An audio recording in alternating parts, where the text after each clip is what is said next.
children as the co-constructors of their own learning.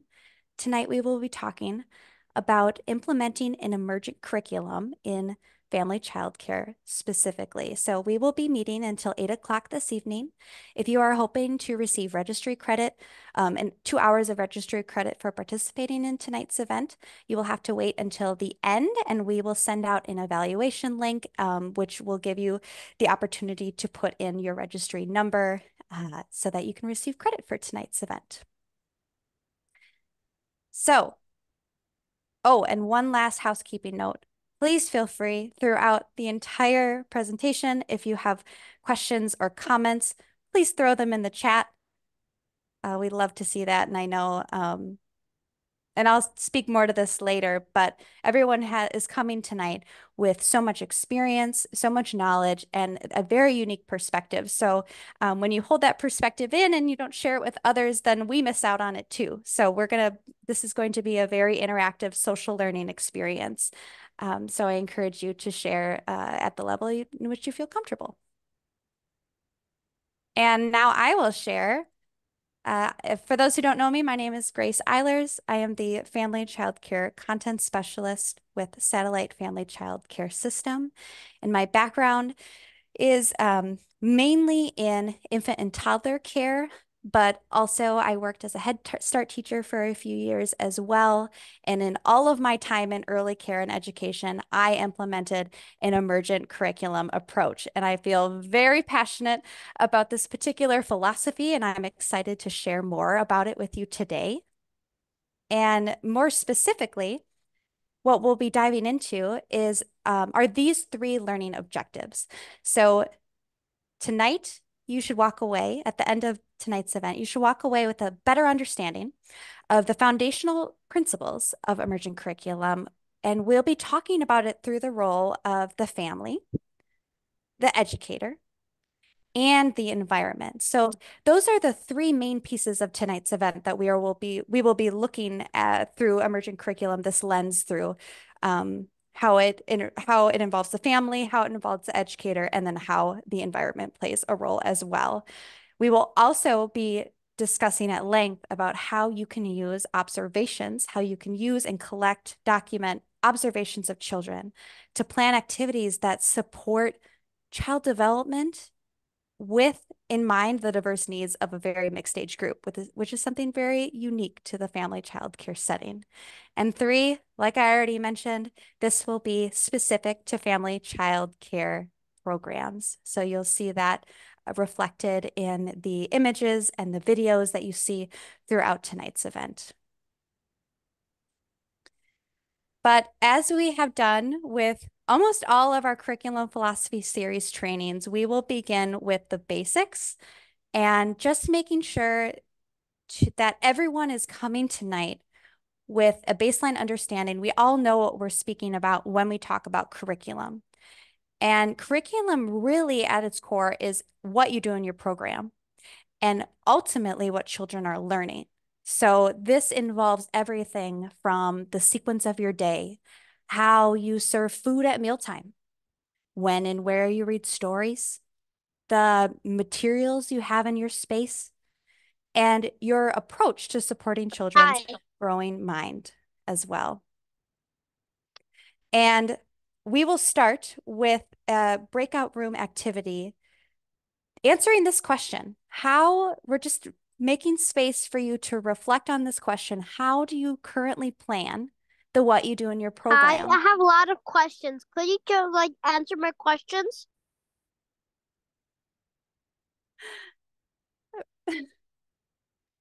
I want to pause. Were there any questions? I don't think so. So Amy, I want to check in with you. How are Yep, those breakout rooms coming I'm along? I'm reassigning because there was only about 4 people in them. So I'm just working on them right now. So give me just a minute more if you could.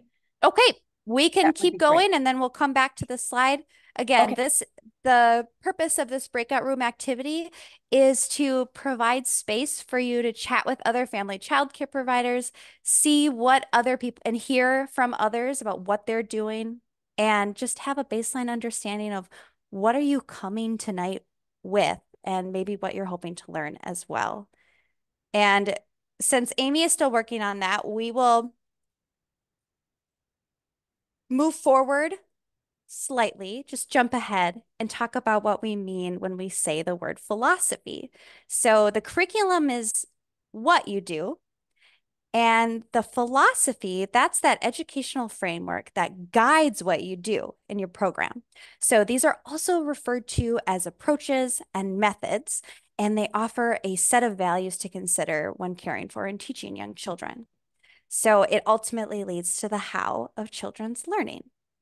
And I'm sure many of you are coming in tonight with a well-defined philosophy. Many of you might not be. And that's okay, because in family child care, this piece of a curriculum philosophy is very personal to you because there is not a governing body that is determining the program's overall philosophy. It is ultimately on that family child care provider to do so. So many family child care providers will take an eclectic approach where they take bits and pieces from different curriculum philosophies that are out there and make one that is very unique and very personal to them. And like I said, tonight we'll be talking about just one approach. These are also not mutually exclusive, and that means that you do not have to abide by just one philosophy. You can pick from different pieces from different philosophies and make your own very unique one.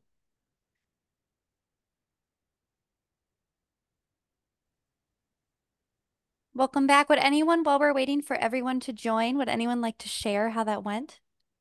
Yeah. Hi, Grace. Hi.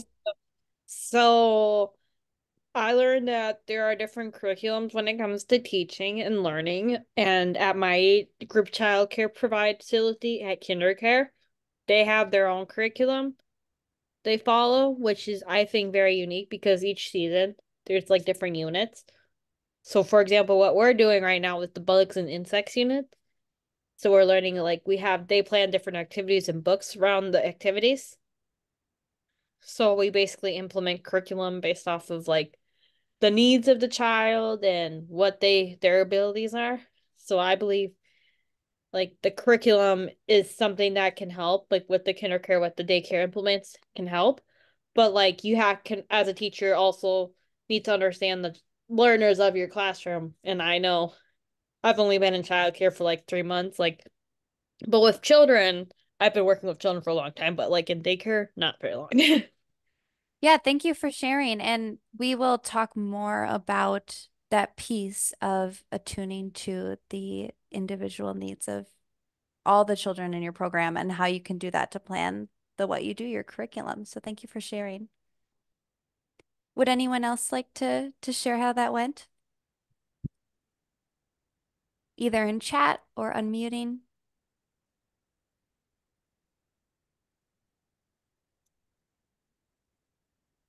I was going to just add that I'm excited to hear from the different people here because it sounds like there are many people in group settings, group childcare settings, and probably also folks in family childcare settings. So that will be interesting to share.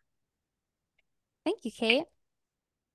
Sounds like, yeah, we have a mix today, which is not a bad thing. So we'll be learning from each other. And one more point, I know we just talked about the what you do. So curriculum is the what you do. And now we're going to be talking about just one of those approaches or methods to guide that what you do in your program. And you're probably wondering what the baby shoes are signifying. And this is just an example of one piece of a philosophy that could be different between two individuals. And in Western culture, it is we put a lot of stock into the idea that children should be independent, they should put their shoes on, they should get dressed by themselves, but just making space for that's not necessarily how what other cultures value, and they might actually value more intradependence or interdependence between child and caregiver. So that's just one example of a difference in philosophical approach that could cause differences in how you care for and teach young children. But with that being said, we are going to be talking today about emergent curriculum. And for those who know me, know I always start by placing it in its historical context. And so if you've ever heard of Reggio Emilia, that's really emergent curriculum is often coined the North American approach to the North American Reggio Emilia approach is emergent curriculum. And Reggio Emilia, that was developed by a man named Lorenzo Malaguzzi in Italy, in the region of Reggio Emilia. And that was developed in the 1960s. And really, it started to gain traction in the 1980s in Western culture, like the United States and beyond, when a traveling exhibit of this approach in classrooms started popping up, and people were becoming very interested in this new approach to early care and education. So you can see in these two photos here are just photos from that pop-up exhibit showcasing the Reggio Emilia approach. So just to reiterate, emerging curriculum is heavily inspired by the Reggio Emilia approach, but for the purposes of today, we will be talking about it as called emergent curriculum. And really, at its core, a program that implements an emergent curriculum approach is a program that follows the interests, temperaments, and cues of children when planning playful, directed experiences. And we are going to break down this sentence and talk about how you do this, how you follow the interests, temperaments, and cues of children in a mixed age setting. How do you do that? How do you know, especially for the children who cannot talk yet and have a conversation with you, how can you do this? We're going to be talking about that today. But at its core, this is what an emergent curriculum, a program that implements an emergent curriculum does, is they put the child first because they see an individual child as one who has individual unique interests and preferences and doesn't just come into the world as a blank slate, but rather comes in with their own preferences and interests and personalities and temperament. And that's at the heart of emergent curriculum. So we're going to dive into that today. And really, what occurs when you start following the cues, interests, and temperaments and preferences of children is you are ultimately, the goal is to create what is called a goodness of fit. And you might not have heard this term, but you all know what this is. I know you do, because you know when a goodness of fit is not being met. You know when you're just like, I don't know what's going on. It's not a good fit with a particular child or a family. You know when this is not being met. And goodness of fit refers to the synchrony, the harmony between the individual and the educator or caregiver, and the individual and their environment in which they are in. So is the environment, is there a match? Is there a match between the preferences of the child and the demands and expectations of the environment, as well as the educator? It also speaks to this idea of how well a child's temperament fits with the people and the environment as well. That's another way of thinking about it. And why this is so important is because when you start thinking about each individual child and creating this goodness of fit, you will have children who are experiencing less what we call negative emotions, so sadness, anger, frustration. And even if they are experiencing those, they can do so in a way where they can work through them and process those feelings with you as the educator and the caregiver. And as well as that is this idea that the children in your care, once you create this goodness of fit between you and the child, is they're going to want to cooperate more with you. They're going to want to participate in daily activities. And what you see when there's not this goodness of fit, this synchrony between the child and the educator, is you see a child who might not sleep very well, might not eat very well, experiences a lot of those negative emotions throughout the day, has a hard time feeling safe and secure in their environment. And this is a very, very challenging thing to do because ultimately every child is different. Every child comes in with different past experiences, with different family styles, and ultimately they are going to be needing different things from you. And that can be a lot to juggle and handle as an educator with a mixed age group. So with that being said, we're going to talk about how to reach this goodness of fit by using those observations of children, reflecting on those observations, and ultimately planning that what you do based on the cues that children are giving you. Another piece of that sentence that I just referred to earlier is this idea of it being child-directed. So why, you've probably heard this, why child-directed? Child-directed really, child-directed play, child-directed work, it really refers to who has the power of choice and who has the power of decision-making. Children spend so much of their day in activities and in routines where they don't have that power and control. Mealtime, bathroom breaks, story time, etc., etc. And all of those things are important and valuable. But it does provide little room for children to engage in what is child-directed, especially if you throw in a lot of teacher-directed activities where the teacher has control over what the activity is, what the outcomes are, what the goals of that activity would be for children if they're making something, say an art activity. So Emergent Curriculum approach is all child-directed. And you can see in this slide here, we have 3 fantastic photos of this in action.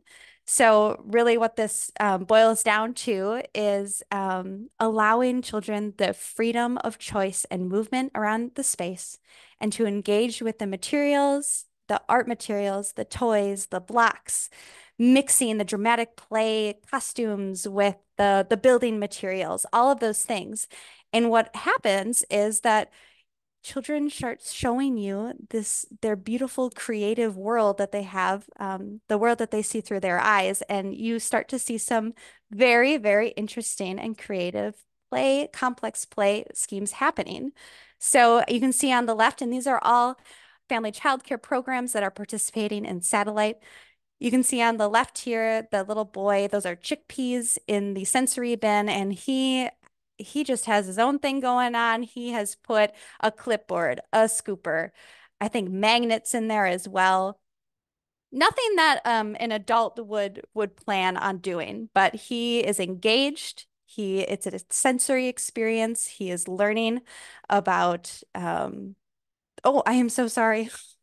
He's learning about the sounds that the chickpeas make when they're hitting different types of materials. There's lots of science involved.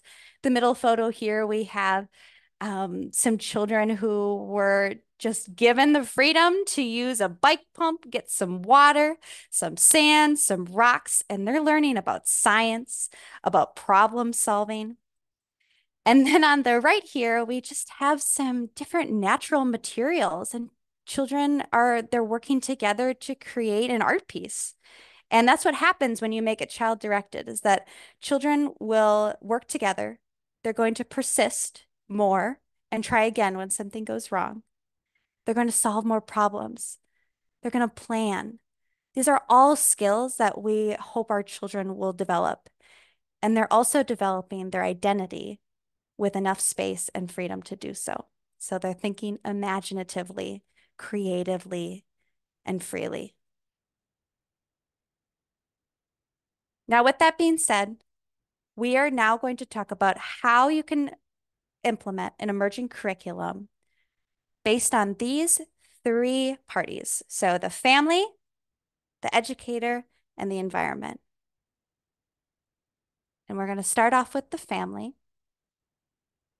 And an emergent curriculum, that philosophy recognized the parent or the family as the child's first teacher.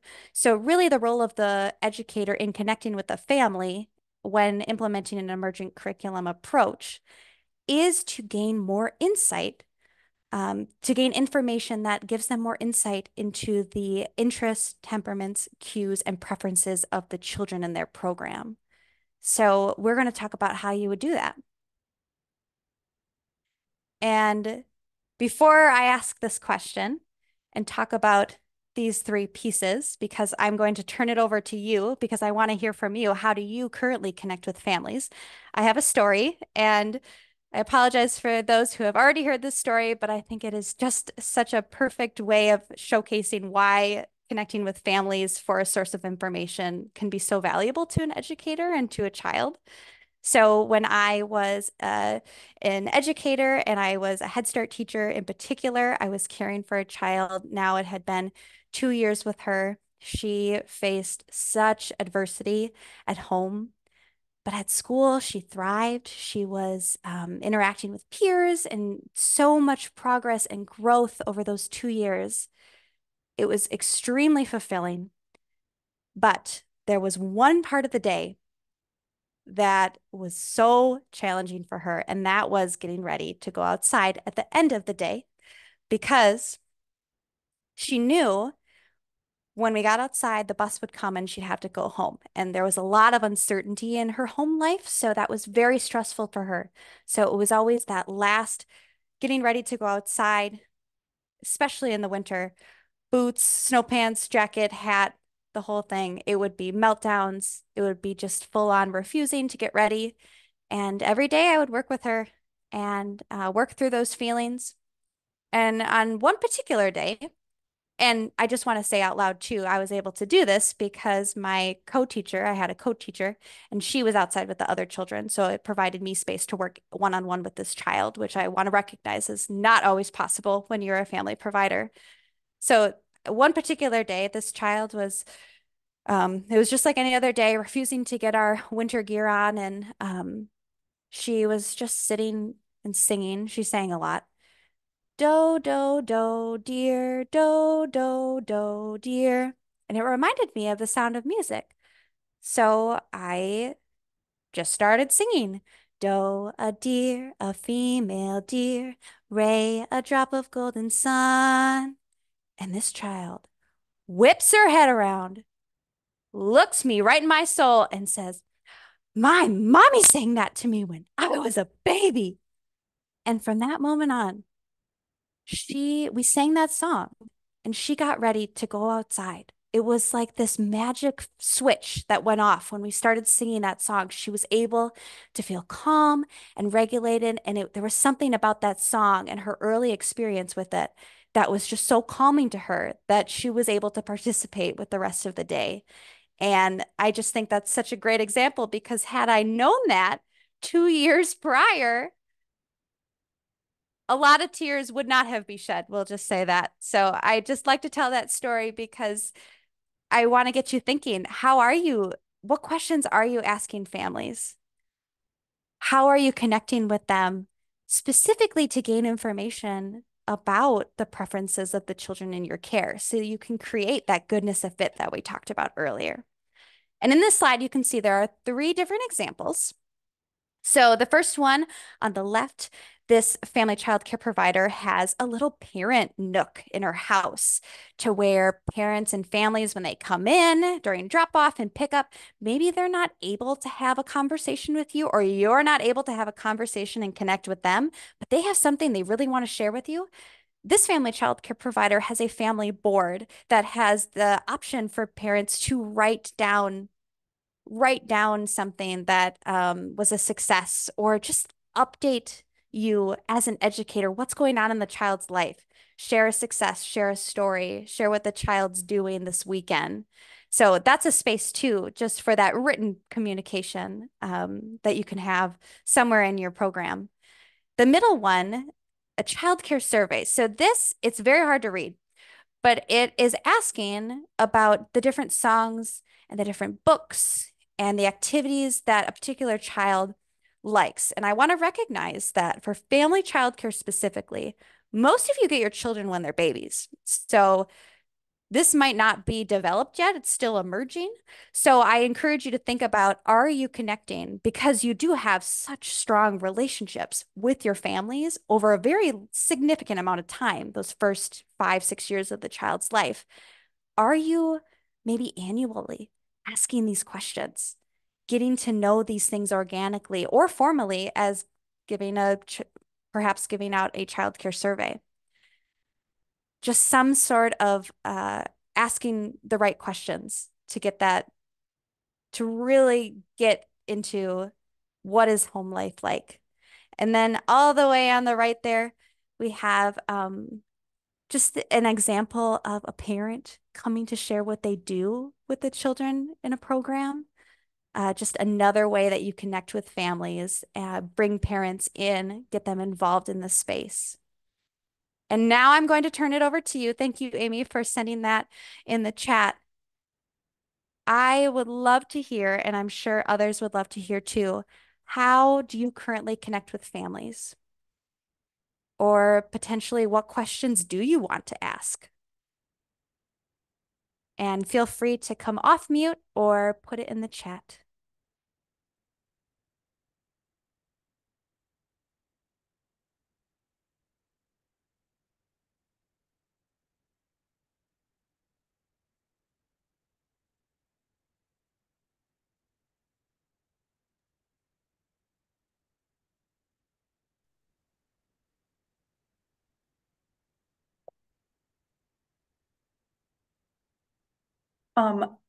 There was one comment from, let's see, it was from Lakeisha.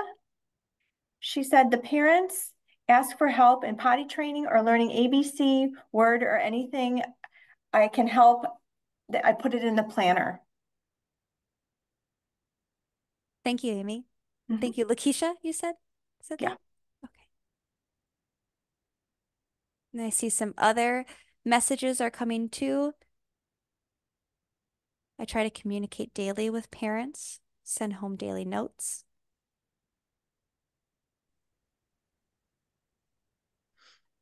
Carmen says their favorite toy. They ask what their favorite toy is.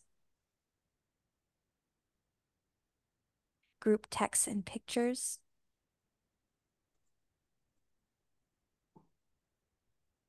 And Kate says, and by the way, I'm looking over here. This is where I can see the chats, just in case you were wondering.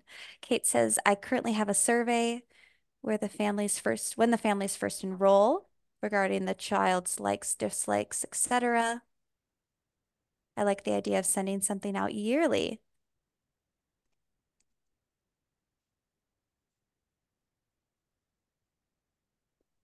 Warm, welcoming greetings when they arrive. So you talk to parents during pickups and drop-offs. It's a great time to maybe ask questions, get more information, and also build that relationship, which we know all of you have very strong relationships with your families.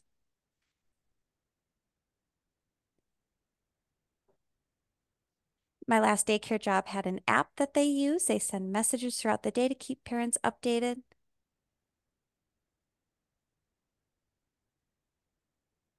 Parents sit and talk. Tina says parents sit and talk almost daily.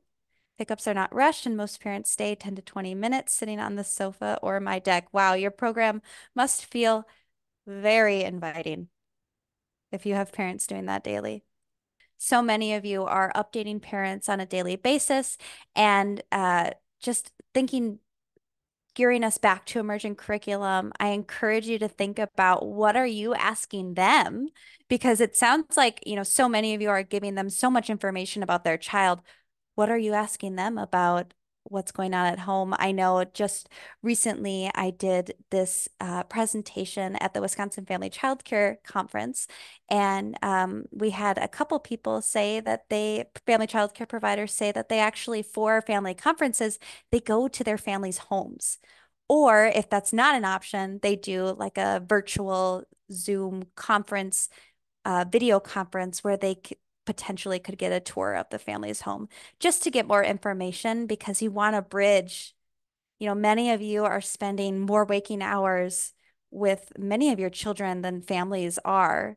So it's important to make sure that you're connecting family with childcare. So I'm hearing that that's already happening.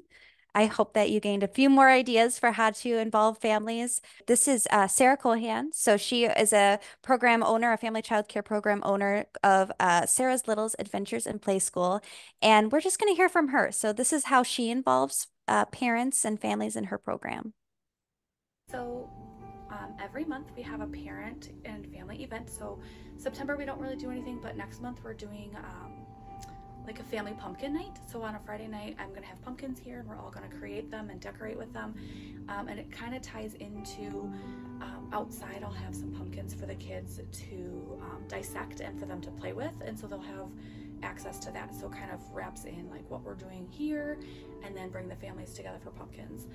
November, we're gonna do a night hike. So we're gonna go out on a Friday night to a local trail and we're just gonna do a night hike, and that ties in to what we do here during the day because every Wednesday we go up to the forest. So we're gonna take the parents to our favorite trail. I'll let the kids pick which trail do we wanna take the parents to. My guess is it will be the Manuka Park. Because they have a teepee in there and they have a play space. So we'll probably go find that one. Really getting them into our space. The kids are very proud of their space and they walk around independently, showing the parents, oh, yep, this is where the game is, this is where the art supplies is. And they really just enjoy being proud of what they do all day. And so kind of the parents get to see their kids in a different light being here at those events. And I apologize. I know it's quiet. I interviewed Sarah during nap time, so we were being quiet because her children were sleeping about 20 feet away. But just highlighting that Sarah, she goes out in the community a lot with her children in her program. She loves being out in nature, going on walks in the woods, going to nature centers. So she brings families in and involves families in the children in her program in what they're doing by inviting them out on like a night hike or inviting them into their space to see their children in her program. So just some more examples of how to do that. And now we will transition to talking more about how you as the educator can take observations and information that you have about the children in your care and plan meaningful learning experiences. And I like to use the term learning experiences rather than activities because learning experiences is so much broader. It incorporates what you have on your shelves, your schedule. It incorporates what you have on your walls, what you have in your sensory bin, just the materials that children have access to rather than only stories and math games or different activities that might be more teacher directed. It encompasses more and ultimately the whole learning experience that a child will have in your program. So just keep that in mind as we go. But today we are going to be talking about, you'll see this often if you after tonight are more curious about reading into Emergent Curriculum. This is called the cycle of inquiry. So we're going to go through it. We're going to break it down tonight, starting off at the top. And the top you can see is a piece of documentation. So first you document, first you observe and you document. And documentation, this can be a challenging piece, especially for family child care providers, where often you are the only one in the space. So observations and documentation, this can be done through written notes. It can be done through pictures, which it sounds like many of you take pictures and videos a lot throughout the day, and also work samples and artwork as well. Another thing to note about documentation that I like to bring into this space, because I feel like you get a lot of messages about, well, just put a piece of paper or sticky notes all over the place and write down your observations throughout the day. If you're like me, that was near impossible, where I had a really hard time switching gears, being involved with a child and play, or maybe I was cleaning up after lunch. switching, if I noticed something, switching to then write it down was very challenging for me. So I just wanted to offer, if it is also challenging for you to take notes throughout the day, I wanted to offer another suggestion of what I found worked well for me. At the end of the day, I gave myself 15 minutes, and I know that some of you might not have 15 minutes of time to be able to hear your own thoughts throughout the day, but I gave myself 15 minutes to sit and just think about the day.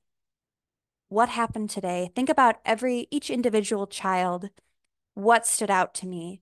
And then I would just keep a log in my notes section on my phone, and I'd go back to that when going down to the next piece of the cycle, that reflection piece and the generating questions. So first you have that documentation piece, then you go into what is happening? What's going on for this child? And starting to reflect on maybe what's going on for this child, what questions is the child what questions are the child is the child having? Or another reflection that could generate into question is, what do they already know about this particular interest? What can they already do? So that reflection piece then transforms into questions. And now transitioning into looking for patterns, you begin as you now have these pieces of documentation in front of you that you're thinking about the children in your space. You can now look for patterns between 2 or 3 or 4 different children, and from that, generate an interest area to then plan.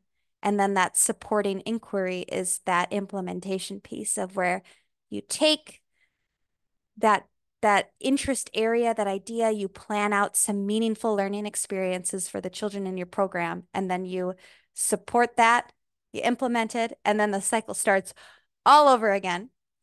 And focusing on just those 3 pieces today, we are going to practice a couple of times. This is a photo from Sarah's program, and we are, for the purposes of this, we are just going to focus on the drawing in red.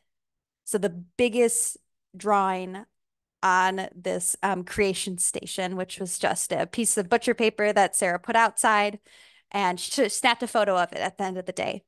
And boy, do photos have so much information that they can tell us, which is fantastic that so many of you are already taking photos frequently throughout the day.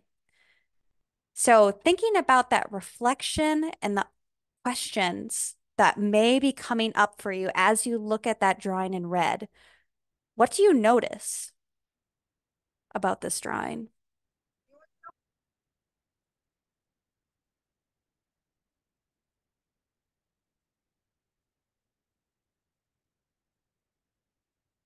What do you notice?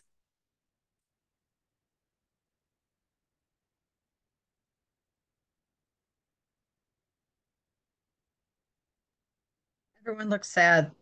Everyone looks sad.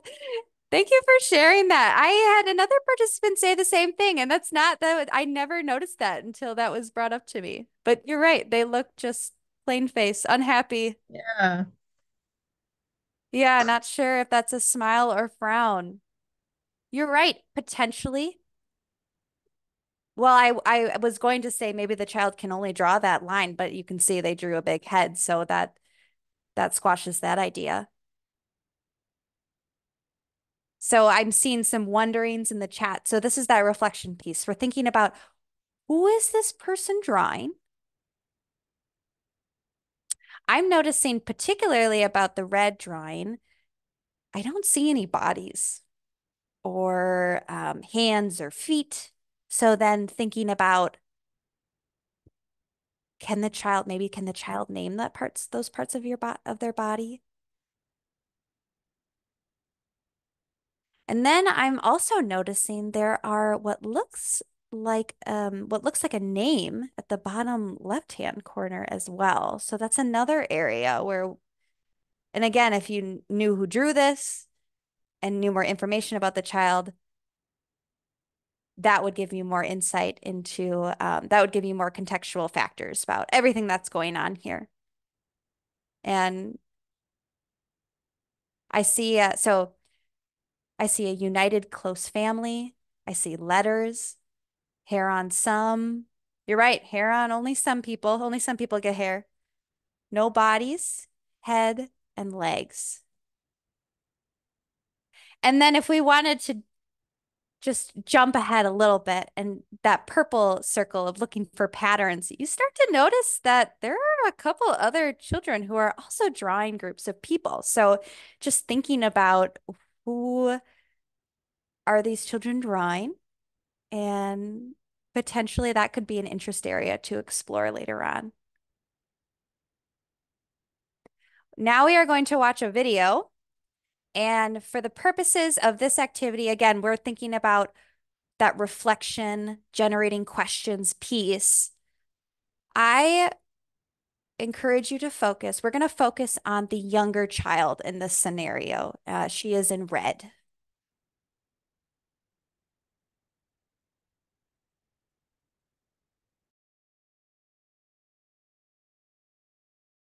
All the baby ducks are gone. They didn't come back, Kaylee. Kaylee. So should Mama Duck be sad that they're gone, or should she? What should she do? She can be sad. She can be angry. She can be angry. Okay, so then you have to make an angry quack. She's ugly. She's ugly. She's sad. She's Oh, ugly. Kayla said angry. Oh, angry. So we have to make an angry quack. Okay. Mama She's Duck ugly. went- Where's Mama Duck? She Mama cried. Duck went She out. Help ugly. me. One Angry? day. She Over the hills and far away. What is she gonna say? Said the Mama Duck. quack, quack, quack, Quack. Five little ducks came running back. Is she? What is she now? The babies came back. She's got feet. She's proud of them. Wow. Why is she Got proud of the feet duck? too. Yeah. Because they came up. They came. Kaylee, Michaela said that Mama Duck is proud because the baby ducks came back. Did you see the baby ducks came back? She came back. She came. I love that video so much. What did you notice about the toddler in that video participating in singing that song, The Five Little Ducks?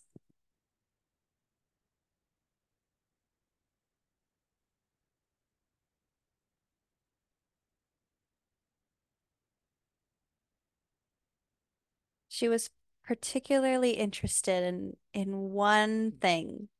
In my opinion, that's what I saw, is that she was particularly interested in one concept.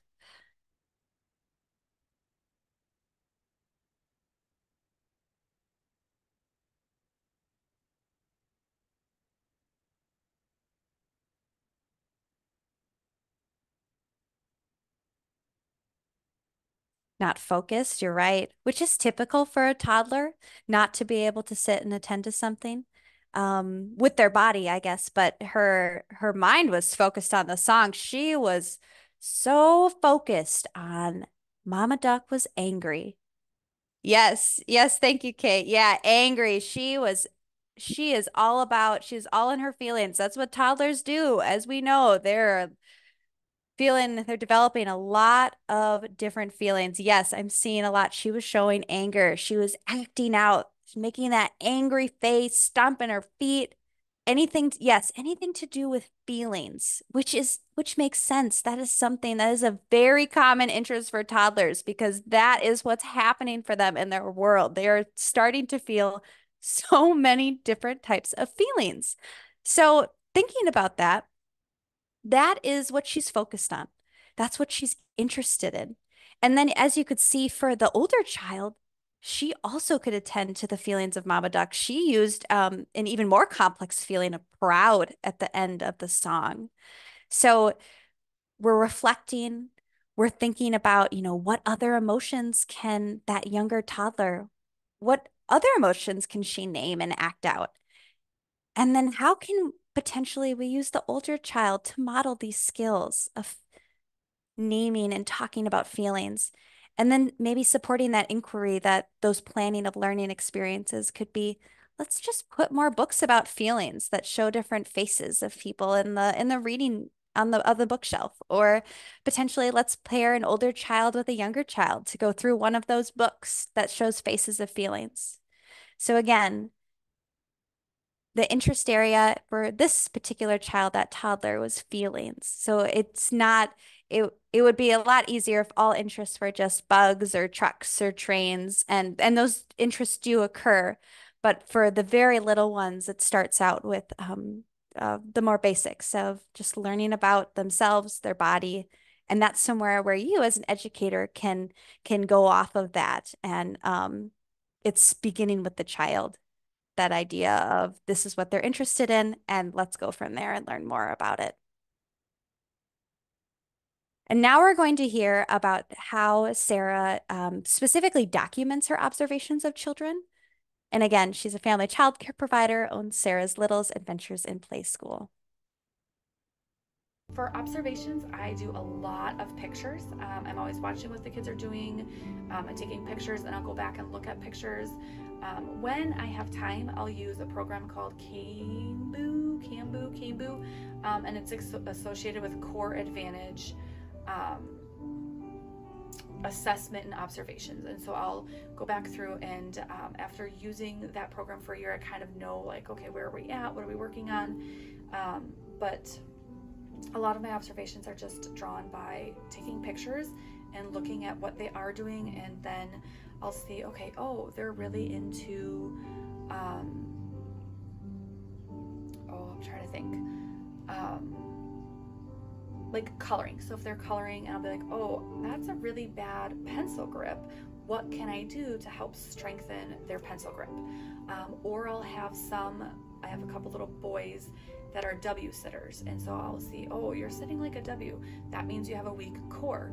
What can I do to help you build your core, right? Because writing starts at your core, and if you have a weak core, you're going to have weak wrist and thumb and finger gripping and pinchers, which is going to affect your writing, and then it's going to affect everything. And so proper writing starts with the core, and if they're sitting in a W, then I just take, oh, W, so now we need to do core things, and I'll adjust what we're doing, and I'll include more core building exercises that way. So yeah. I want to highlight all of the intention that goes into implementing an emergent curriculum approach, really any approach to early childhood education. And hopefully by the end of tonight's event, you will have, if you don't have a way of showcasing this planning style of how you're being intentional with the children you care for, and you enjoy the handout and the model that is brought forth in this event, you could use that to show and connect with parents, increase your professionalism, because you deserve to be treated with respect as a professional with so much knowledge and experience about caring for and teaching young children. So I just want to lift that up, all the intention that goes into planning what you do in your program based on the child that you have in front of you. And just to make sure we make tons of room for our babies and our toddlers, infants and toddlers have so much to tell us about their emerging interests. So infants in particular, and I'm sure all of you know this already, they show their interests through gazing and reaching. And very, very common interests for infants include faces. They love different faces. They love animals, contrasting colors, feeling different textures, all that sensory, all of those sensory experiences are so important in infancy. They love hearing and making music. So just want to make space for that. And again, it might not be what you think of when you think of an interest area like trucks or science or reading, but they're more abstract in nature, potentially. And also making space for those toddlers. Toddlers show interest through... Hello, what are we doing? What's your name? Yeah, I really wish that you... They show their interest through active, independent play. So where do they choose to play is the question you should be asking, because that will tell you so much about what they're interested in and where they choose to spend their time.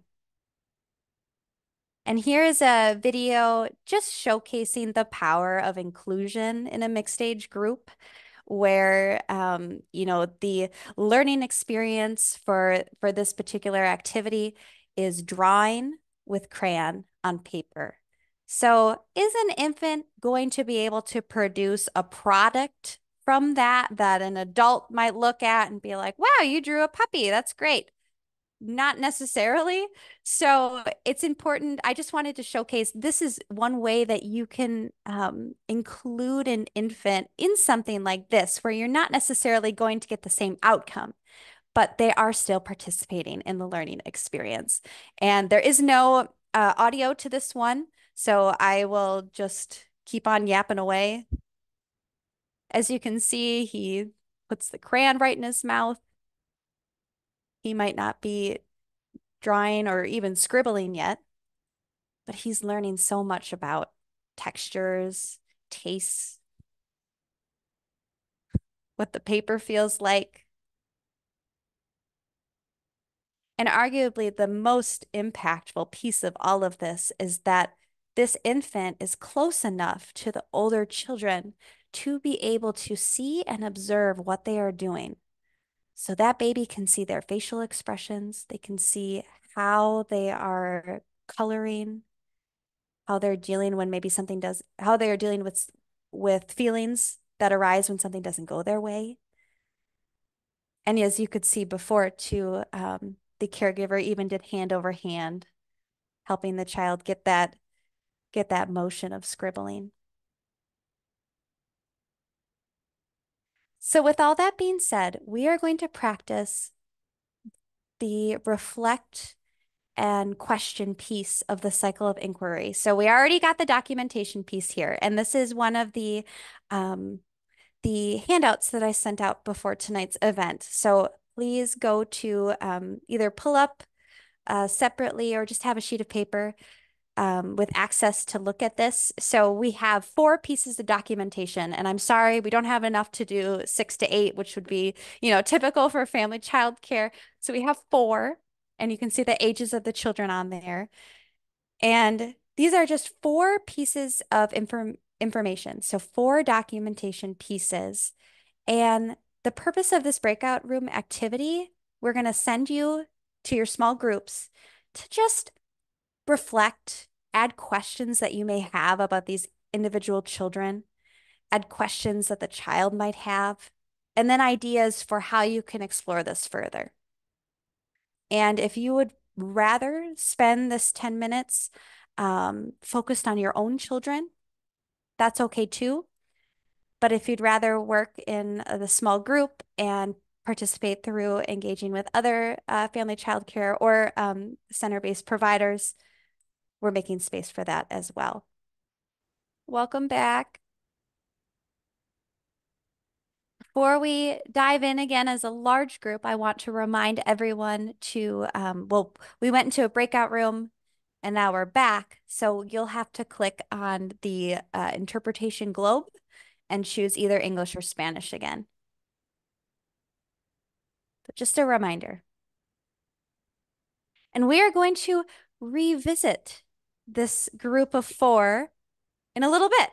But before doing that, we are first going to make space for this idea of mixed age play and the importance of it. So this is something that is really specific to family child care in particular, having a group of mixed ages, babies, toddlers, preschoolers, and school agers all together.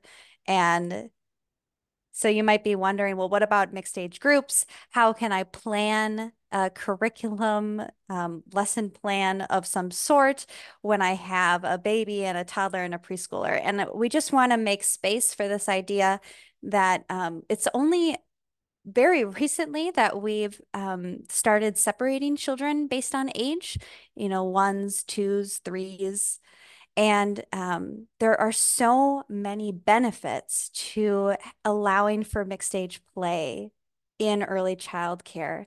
And it's extremely beneficial to children. Not only do children engage in more complex play, especially for the little ones, they also have more expressive language as well. So the language that they speak is more advanced when they're interacting with older children. But in particular, older children get to take on a leadership role, and they have to work out those empathy muscles because they have to, when they're interacting with the littles, they have to remember what it was like to be little, and therefore sparking that empathy development that is so important for children. And it also, therefore, it creates very strong learning communities where there is less emphasis on competition or differences between children because there's space for everyone to develop at their own pace. And so we just wanted to make space for that. And I know that there are challenges with caring for a mixed age group, but just to hold space for all of the benefits and the rich experiences that children receive when they're allowed to engage with a group of mixed ages. I think the older kids learn to be patient and kind and better at sharing and all those things with having littler ones. I think there's a great benefit to for the older kids. Obviously, it's beneficial to the younger kids, but I think those benefits, are really nice for the older kids as well. Exactly. And they have to remember what it was like to be little when they're interacting with those little ones. So they have to afford, more grace to them. It's also great for kids in mixed age groups when they don't have siblings at home to have the opportunity to interact with other children, but also children of other ages. So it might be that one day they're in school with all their peers, but at least while they're in early childhood, they have a chance to interact with people in different ages. Yeah. Thanks for sharing, Kate.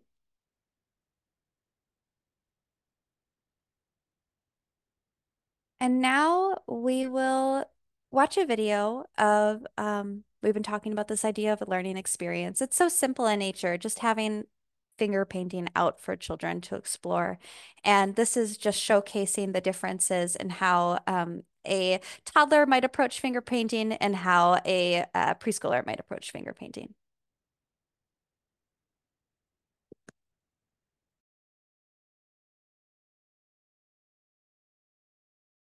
I think I left my thumb. See, you got 1, 2, 3. Let's see. 1, 2, 3, 4. What did I do? Maybe that is the thumb. I don't know. I did something crazy. I'm gonna pick it up gently. Here's my thumb. Good job. You have 3 more fingers to go. All right. And you're doing my favorite color. I do my favorite. One of my favorite colors, blue and red. Kaylee is doing red too. I do my red. I know. And now you gotta remember to put it where That baby's very cute. Look, so my handprint. What are their names? Kaylee, how many is that? 2. Nana, Kaylee, and Nana, Let's- Kaylee. Let's count them. 1, 2, 3. That's how old Kayla is. Which grade are they in?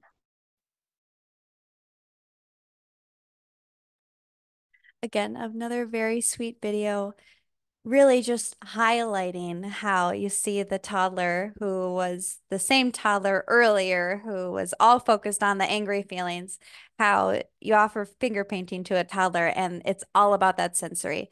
It's all about they are just going to stick their fingers in it and just cover the entire paper potentially, depending on their,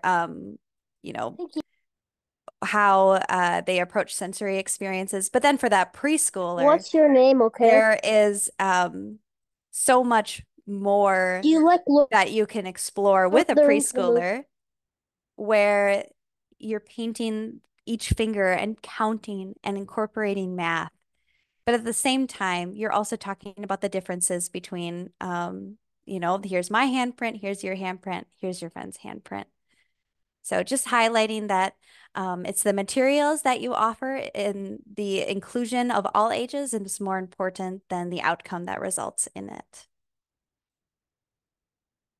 So now we are going to transition to that third piece, talking about the environment. the role of the environment in supporting the diverse needs of a mixed age group.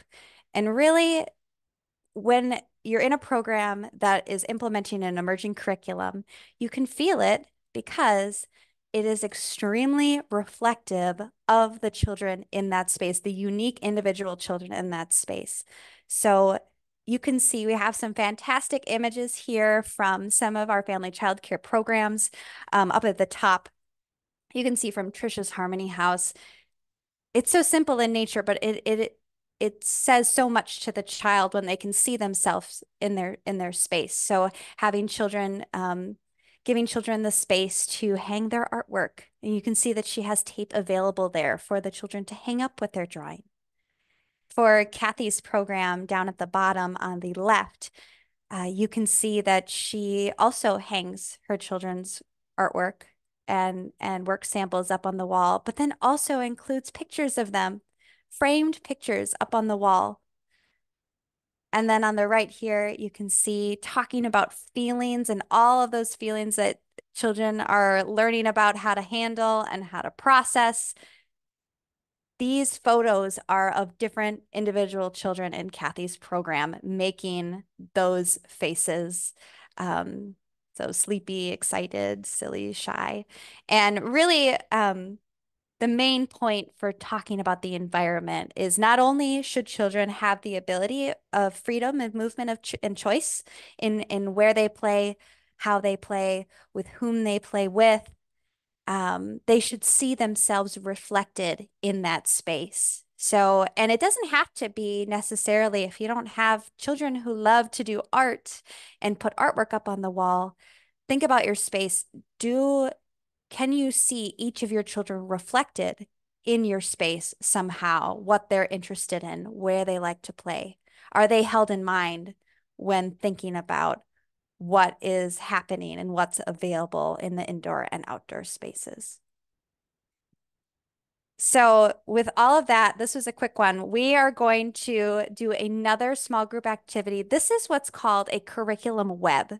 Now, if we're thinking back to the cycle of inquiry, I went ahead and did the look for patterns part because we don't have enough time to do that as a large group. And when I looked back and I read through those documentation pieces of those 4 children that we just explored and reflected on, I found this common interest and this common theme of transformation. So we had the child who was really interested in cooking and ingredients transforming into something else when you're cooking or baking. Obviously, a caterpillar transforms into a butterfly. We had that toddler who just wanted to mix colors and all of the changes that happen when you add too many colors together and what can result with that. And then finally, arguably the biggest change of all is that non-mobile infant becoming mobile and being able to crawl and explore the world.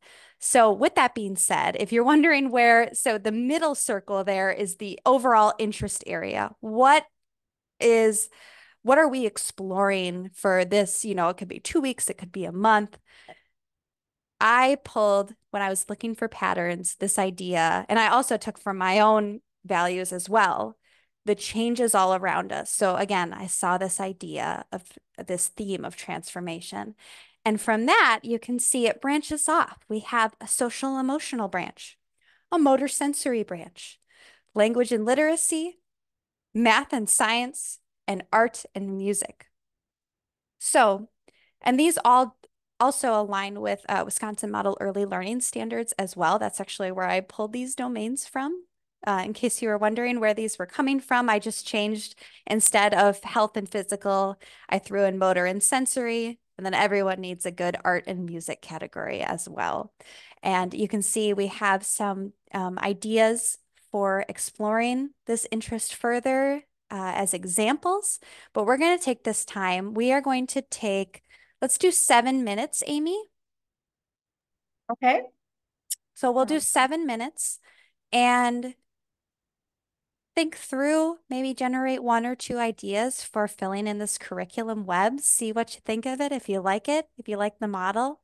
What are some learning experience that could apply to a mixed age group? one that has babies, toddlers, and preschoolers in. And you can see some represented in there as well. So any Okay. questions before we? Put it in the chat. I'll put a prompt in the chat. Thank you. And again, if you don't have this pulled up close by, you can click on the link there.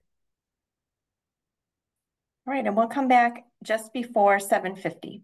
Okay, great. Welcome back, everyone. Just a reminder to please choose the 3 dots or the globe, click interpretation, and then choose either English or Spanish. So again, just a very short taste of what a curriculum web could look like and feel like. And again, it's a process of using that documentation, those observations, those photos, videos, notes, written notes, thinking about, reflecting about the questions that could be happening for the child, ways to explore this, looking for patterns, and then this is that final piece of supporting inquiry. And this is what, this could be a document that you could show families and share with families, and just a way of organizing all of the intentional practices that you are already engaging in a way that could be shared with others as well, and help organize. I'm all about a good visual, so this makes sense to my brain, but again, it's not going to work for everyone. So just one way of organizing the what you do in your program. And we are going to close out tonight by talking about and touching very briefly on this idea, the difference between a schedule and a routine. And so when I think of the word schedule, I think of, this happens at this time, this lunch happens at this time, rest time happens at this time, where a routine is you have the same order, the same rhythm or flow to the day, but the length of time between engaging in certain activities is dependent on what the children are showing you. So some mornings you might have a really long outdoor space time, free play outside. And some mornings it might be shorter. And it really goes based on what the children are telling you with their behavior, and sometimes even with their words as well. And I know I hear, remove the clocks, watch the children, not the clocks.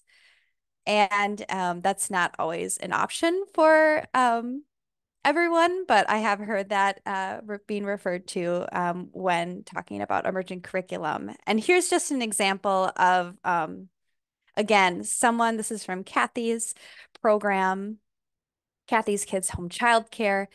This is her routine. This is her rhythm. You don't see any times. You don't see the length of times, but rather you see the children engaging in those activities as part of the routine, because we all know children do thrive on routine. So it's good for children to know what comes next. And here's just an example of a routine that is a visual that children can go to and remember, oh yeah, this is when we do that after this. And for Kathy, it looks like she decided to do it left to right, and then down, similar to where children will eventually be able to naturally look that way when they're reading. So incorporating all of those early skills. And we're going to hear from Sarah before we finish off. We'll just talk briefly about her daily routine. My daily schedule is something I have always kind of followed the flow of the class with.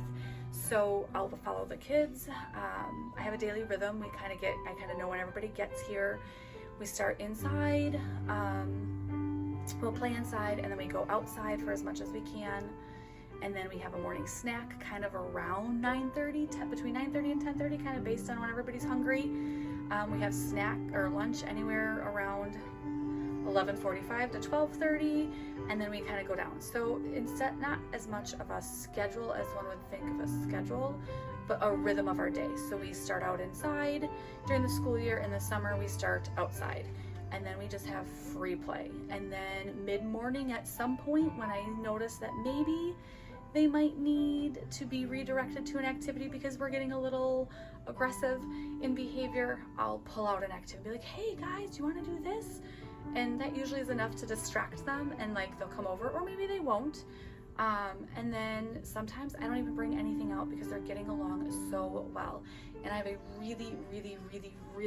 really hard time interrupting quality play for an activity that I think might be cool.